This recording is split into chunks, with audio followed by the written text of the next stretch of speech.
Hey everyone, we're Team Sapphire. We developed Rampage. My name is Andrew and I'm the designer for our team. My name is Bill. I'm the producer. I'm Brian. I'm the programmer. And I'm Abby, the artist. So overall, we started out a little bit slow. We didn't have a ton of productivity early on. Part of that was just a lack of organization. Part of it was a lack of communication. And as you can see, we improved as we went along. We built up some steam and got a lot accomplished, in particular around sprint 6. We accomplished a lot of points, which helped us certainly to cross the finish line. While making Rampage, there's a couple things that went wrong. I wanted to design the levels modularly, basically piece by piece, and that way our level designer Bill could put them all together into one scene. This ended up being kind of a mess. It created clipping issues, and it also made our level designs a little limited. So we kind of created a lot of unnecessary work in that sense, and we only learned in retrospect that it wasn't the best idea. So we did end up making 2 separate different modular piece packs that didn't end up being used whatsoever. Personally, as a designer, I struggled to design the dramatic elements of our game. We didn't really have any aesthetics thought through from the beginning, and that's because of a lack of pre-production. For what went right, I got to design the music for our game, which was a lot of fun. It was my first time doing any audio for a game.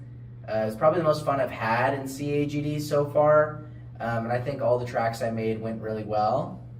We playtest as early as we could, and we got a lot of playtest early on, which showed us how important it is to playtest our game. It allowed us to introduce the gem system when we realized we didn't really have a reward at the end of the level. We needed to make sure that there was something players were going for or trying to achieve. And along with that, we filled out a lot of my vision early on. I wanted to have 3 worlds, which were the forest, the snow, and the desert. And all 3 of them were completed. We got all 3 of those levels in, which was really cool. And our main core mechanic of building the vehicle and playing was designed in and fully implemented thanks to Brian. Pre-production would have led us to creating a lot more of a thought-through product, and it would have allowed us to get a lot more art earlier on. It highlighted again how important playtesting is, and why that's probably the most important thing you can do as a designer. Especially reading players and kind of seeing how they react to our experience is incredibly important. And it also showed how important scope is. We did end up cutting a couple of assets that we wanted. Some of the things that went wrong for me was laying down track early. That was probably the biggest thing. I came to realize how important it is in order to interpret the entire production timeline and estimate your distances for your sprint. That led to the next thing that went wrong for me, which was late scope changes. Each sprint I would go in and kind of move things around and add some things and edit some of the sprints, which creates turbulence, and it really makes it difficult to rely on your statistics like your burn down charts. Some things that went right. We picked up steam overall. We picked up a lot of steam and built up our velocity over time. We also implemented new strategies for the backlog. While I didn't do the crunch early that I needed to, it did get done like around sprint 3 to like late end of 2 into 3. Got the whole backlog laid out and figured out and dialed in like a plan, and that hugely improved the confidence that I had in the rest of the productive process. And another one was team spirit, just communication. This might sound cliche, but it's actually so huge. Like keeping communication with the team, getting everyone on Discord, talking about what our plans are, and getting positive energy flowing through the team to increase productivity is huge. As for what went wrong, very early on, I basically spent about 2 sprints having to work on the actual vehicle mechanics. Wheels are very difficult, and getting vehicles to work in the way we wanted them to, with like customization in each individual part, made it even harder than what it would have normally been. You can see like the old version of how wheels worked. We had scrapped ideas for like squared wheels too, which were not able to work with the way we customized the vehicle. And at the top, you can also see how they work in the final product. They're still a little buggy, but overall they work pretty well. And it was kind of a struggle very, very early on that needed to be solved because that was the essential core gameplay. For what went right, I think, as I said, our communication ended up being pretty good. Like when we had a problem, we were able to sit down and talk about it. We'd meet up after class. We'd have our meetings, and then if we ever needed something, we'd be usually on Discord to just be able to hop on a call and discuss something through. It never felt like we had a lack of communication. We may have at some point had lack of direction, but it was always we were always able to go through it and talk about it. And most of the things we wanted done were actually ended up in the game with the gems, the save system, the tutorial, and all of that. And even the tools I made for the designers so that they don't have to go through code to change individual things for every part. They could go in, they could change the price of parts, they could change the name of the part, they can change the image that gets displayed for the part, they could change the location of tutorial boxes, what they have to do for each to get rid of each box, if they have to place an object or if they just have to continue clicking through it. I made things for the designers to work in so that they don't have to mess with code and they can just go in there and do stuff by themselves. As for what I learned that vehicles are very difficult. I knew they weren't something that's easy, but I didn't expect it to be as hard as it ended up being to actually create. So what went wrong as an artist? I had Maya crashing on me a lot. My computer was getting to the stage where it started to just die on me. So Maya was crashing. I was having storage issues. I ended up in the end having to get a whole new computer towards the end of the project.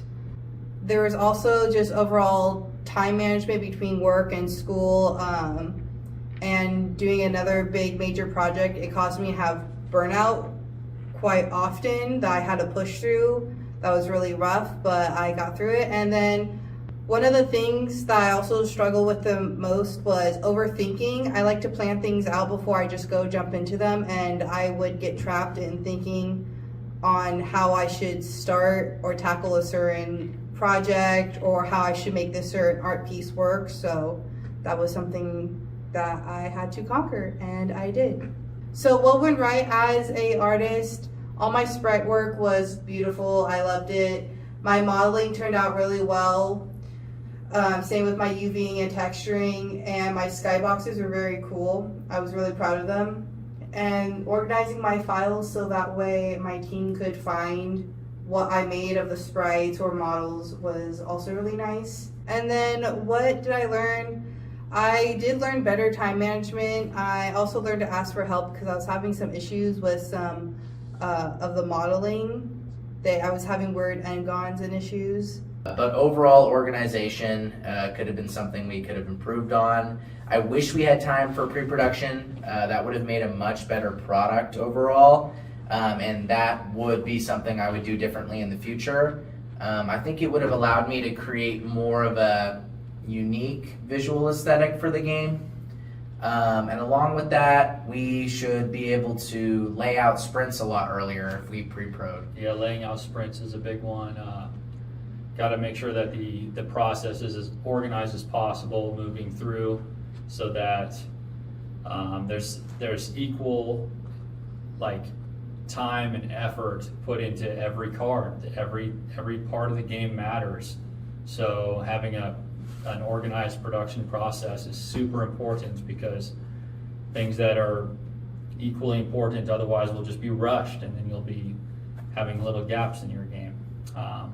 Another big one is playtests, right?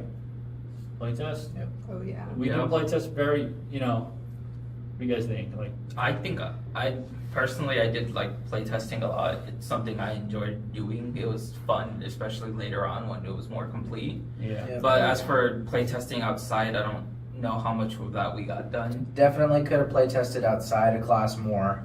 The best playtest results I got was playtesting outside of class. I only had like 2 coworkers play my game, but it gave me more information than all of the play testing I had in class with other students who are also designing games and also understand the fundamentals of making a game. When you're playing with someone who doesn't understand the pieces of everything, they are way more critical. They tend to be a lot more clear, and that's very, very important. It's true. So getting kind of an unbiased outlook is something I valued as a designer because it kind of makes us make something better.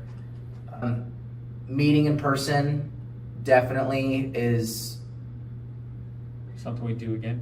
I would do it again. I think Yeah. that meeting in person is an incredible motivator.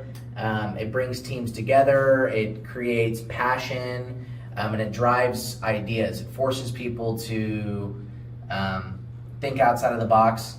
Especially when you made the plan for all the sprints, I noticed that our productivity definitely shot up with having a plan and seeing where Yep. we're headed. Right. Yeah. It definitely helped a lot. It builds confidence. And I overall am really proud of our team. I think we did a really good job.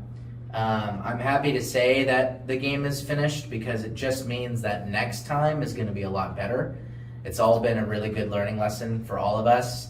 And if there's anything I could take away, it's realistically how important it is to learn. And you can't learn without doing it. And so I'm really glad that we all got time to do it. So I appreciate every single one of you guys and I appreciate all your time. Same here. I appreciate you. Yeah, and that is our presentation as Team Sapphire. Download Rock Rampage today and check it out. I hope you enjoy the game. Thanks, guys. Yeah, Thank you. thanks.